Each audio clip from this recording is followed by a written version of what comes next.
Welcome to Hood Champion Boxing and Sports. In boxing, you find a way to win, or you find a way to lose. There's there's all kind of rumors floating around in boxing. Big fights coming up. We'll get to the big rumor about Crawford returning for $250 million. We'll talk about that one. But anyway, Naoya Inoue and Junto Nakatani. The fight is coming up. Fans are calling it a 50-50. They're watching Nakatani train, they're watching Inoue train, and they're saying, man, it's hard to call it, man. You got that power across divisions that Inoue has shown.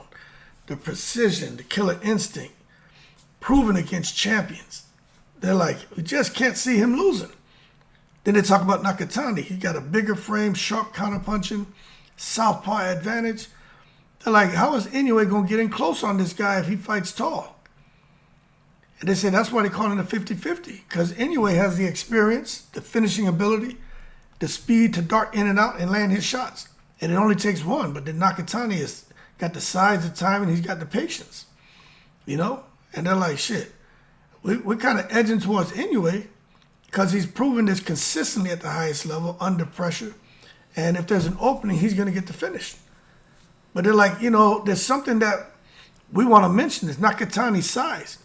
Could create real problems early. In addition, Nakatani is letting the world know he's studying Crawford's win over Canelo Alvarez to see how Crawford was able to get in there against a powerful puncher like Alvarez and get the victory. Now, of course, there's only one Terence Crawford. But if Nakatani can pick up anything from Terence Crawford and add that to his arsenal and successfully implement it on fight night, somebody just may take it to the damn stupid and get a victory over Inoue. But again, we won't know until we see, because even Hood Champion thinks that's a 50-50 fight. Now, Andy Cruz and Raymond Murataya. Looked like that rematch could happen because Andy Cruz wants it.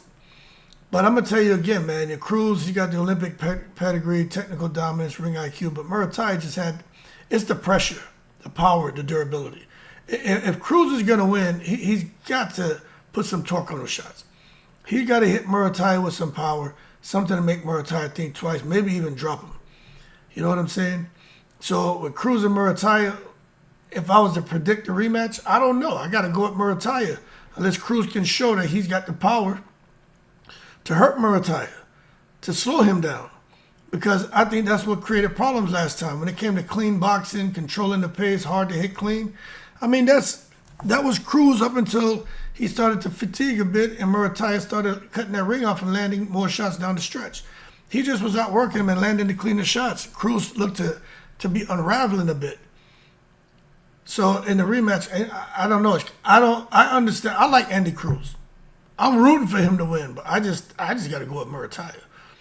Unless, Bozy and those guys can, figure out some shit. Because right now, I don't know. That's a difficult fight for Andy Cruz. Sometimes it's just the styles, man. I mean, you look at Ricardo Mayorga and Vernon Forrest. It's just the styles. Then Vernon Forrest and Shane Mosley. Sometimes some people just got your cards, and I think that could be the case with Murataya and Cruz. Now, as far as the big rumors, I ain't gonna make y'all wait anymore. The industry shakeups. Look, this thing about Crawford returning. Somebody pulled some up and sent it to me. $250 million. I'll tell you this. Crawford said, look, I'm not coming back. He's tired, the training, he's just tired. He said he's tired, man. But if they're going to put it up at $250 million, I think Crawford will be like, let me know when you get to 500. 250, 50, 300, 325, 350, 375, 400, 450, 475, $500 million sold.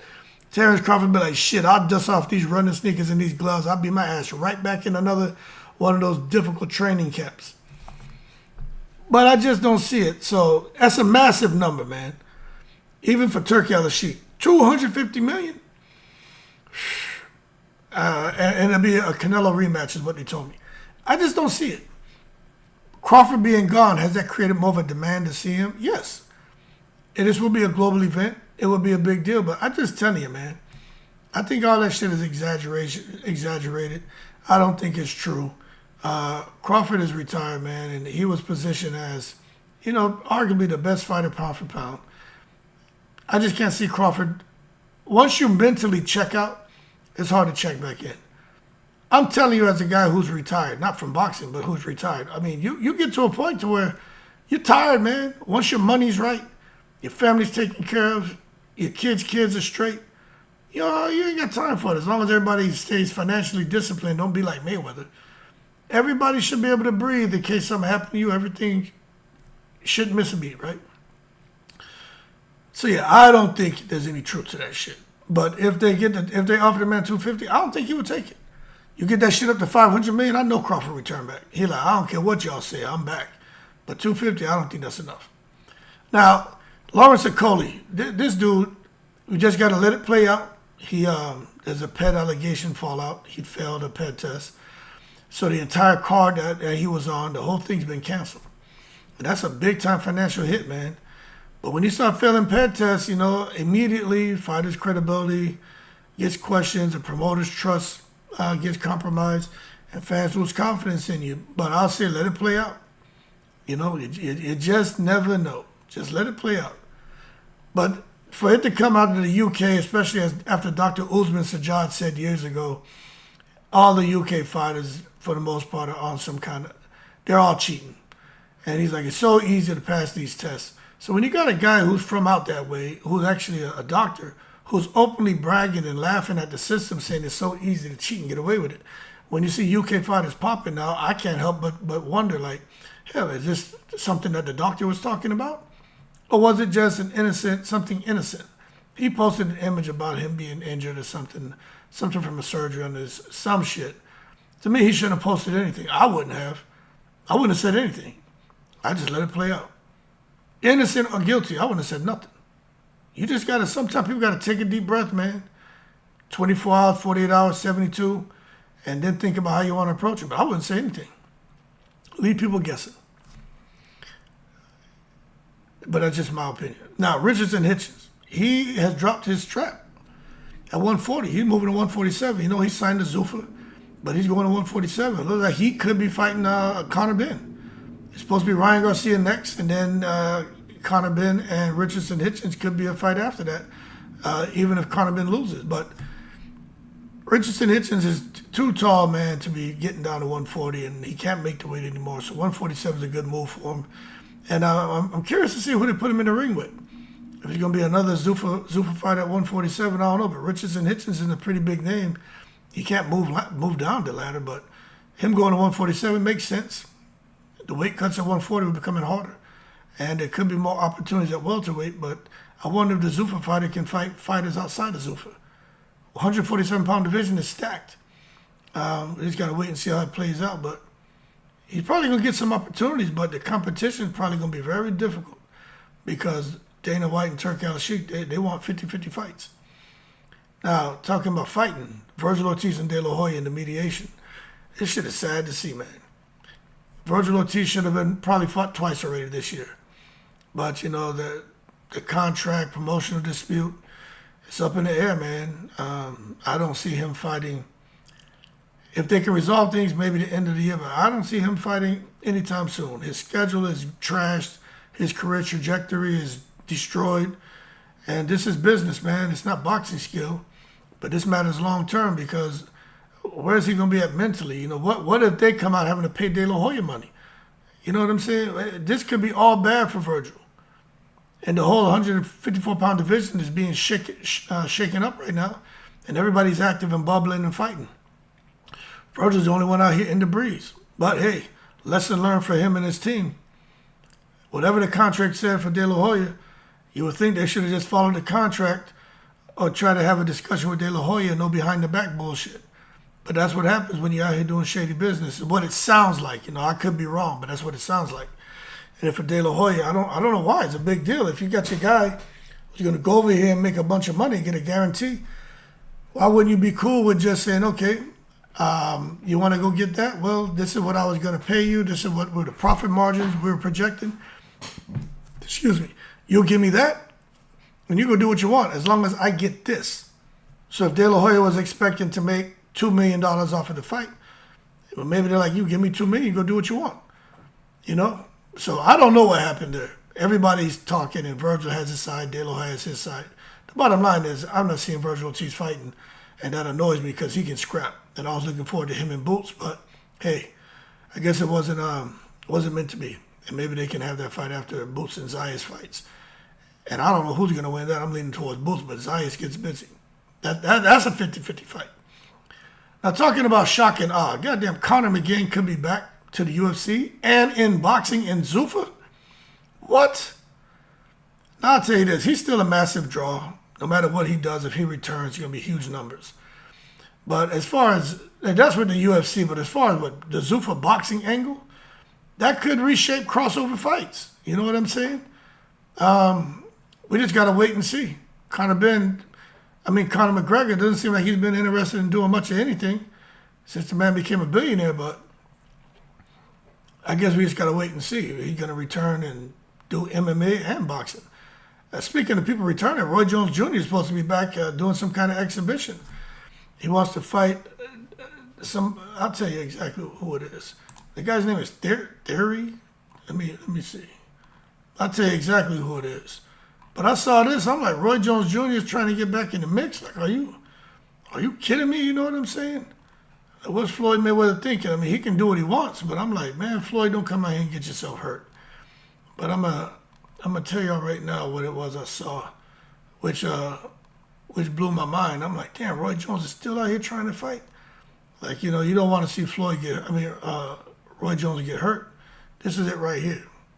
Caught me off guard. Yeah, Roy Jones calls out Thierry Henry.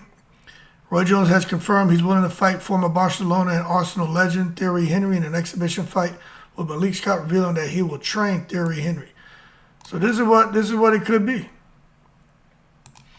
Anyway, man, what's your opinion on Roy Jones Jr. still wanting to continue in the sport of boxing?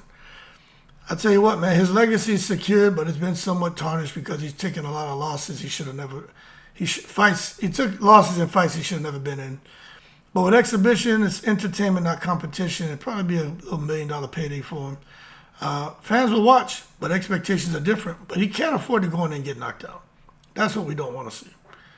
Anyway, Michaela Mara did come out and she spoke on Shadesha Green. And I'm surprised that she allowed them to bait her into talking about Clarissa and Shadesha. But what she did say about Shadesha is Shadesha could have done better. It's unfortunate that she was hurt. Lonnie fought different. But she was criticizing Shadesha. But she was trying to. I just think she should have stayed away from the camera. I think it was harsh for her to say something, knowing that with everything Shadesha has going on. But some see it as just honest analysis. I wouldn't have commented. You don't always have to comment. I'd have been like, no comment. But what she has going on right now is serious. No comment. But for me, I was shocked to see Michaela Mara come out and ridicule and criticize her. But hey, it is what it is. Now for David Benavidez, this man's at cruiserweight. People have already put the damn undisputed crown on him. I mean, he doesn't have all the belts at cruiserweight. How y'all already call him the undisputed champion? Now, I understand the fan sentiment. They're like, oh, his dominance equals perceived king. It's coming anyway. We might as well go ahead and preemptively go ahead and give him the title. Let me tell you something. Belts still matter, people. They define divisions. They create structure. I think he will beat Zurdo, but there's no guarantee. So fans, don't get ahead of yourselves. But what it does, it shows how highly he's rated. People know David Benavidez is a problem. But it's funny we're talking about belts. Because obviously belts still matter. But for these younger fighters, it seems like they're getting away from putting a priority and trying to win a belt. Belts equal more money. It equals credibility, ranking leverage, negotiation power. I think those young fighters who are watching Floyd and listening to Keyshawn or listening to Shakir and everybody out here talking about, F the belts, well, they're going to learn with the quickness that, okay, you may feel that way. You make it easier for a less talented fighter to go and get a belt because you didn't want to fight for it. And now all of a sudden you say, okay, I want to fight him. And they have all the ranking leverage and negotiating power. And the less talented fighter is out there getting 75% of the goddamn fight purse, and you get 25% because you stupidly passed up on it thinking that you were something you weren't. But the game is changing. Money fights are greater than title fights sometimes. I get it. Star power can outweigh belts. Ryan Garcia had that. But I'll tell you this, I think the best fighters know how to balance both. And these young fighters, they better start paying attention. You quit trying to be like Mayweather and everybody in Crawford and trying to talk like Hitchison and Shakir and listen, and Andre Ward. Andre Ward's retired, Crawford's retired, Mayweather's retired.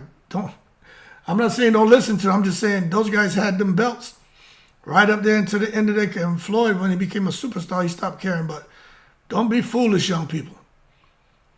Anyway, boxing right now is in a unique place. Talent level equals elite. Business side equals chaotic. Fan narratives equals stronger than ever. So the biggest fights today are shaped by skill, money, promotion, and perception. And there's never a dull day in the world of boxing, especially in female boxing, which I am not going to talk about because I talk enough about it in other videos. Anyway, man, that's the daily wrap-up. Y'all keep cool. I'm in the breeze.